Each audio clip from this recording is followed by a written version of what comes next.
नमस्कार, मी रुशाली यादव. सारंग सकाळचे 8:30 वाजता आहेत आणि आता आपण बातम्या विस्ताराने पाहणार आहोत. बुलेटिनच्या सुरुवातीला आजच्या दिवसातली महत्त्वाची बातमी. आज उद्धव ठाकरेंची दुपारी 4 वाजता पत्रकार महापरिषद होणार आहे. राहुल नार्वेकरांनी दिलेल्या निकालावर ठाकरेंची महापत्रकार परिषद होणार आहे. महापत्रकार परिषदेआधी ठाकरेंनी ग्रँड हयातमध्ये रात्री उशिरा 4 तास बैठक घेतली आणि उद्धव ठाकरे, संजय राऊत, अनिल परब यांच्यासह वकिलांची ग्रँड हयात हॉटेलमध्ये बैठक झाली. काल रात्री 8:30 ते 12:40 ही बैठक चाललेली आहे. उद्धव ठाकरेंची आज दुपारी 4 वाजता जी पत्रकार परिषद होतीये त्या पत्रकार परिषदेमध्ये ते नेमकं काय बोलणार हे पाहणं महत्त्वाचं असेल. महापत्रकार परिषदेचे मुद्दे काय, तर अपात्रतेचा निकाल विधानसभा अध्यक्षांनी सुप्रीम कोर्टानं आखून दिलेल्या चौकटीमध्ये दिला नसल्याचा आरोप आहे. शिवसेनेच्या घटनेतील बदलाची निवडणूक आयोगाला माहिती दिल्याचे पुरावे मांडू शकतात.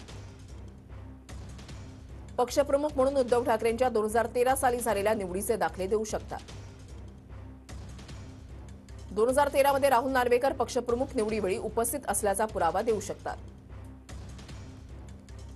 2012 ते 2022 दरम्यानच्या प्रतिनिधी सभा, राष्ट्रीय कार्यकारिणीच्या बैठकांचे व्हिडिओ दाखवू शकतात.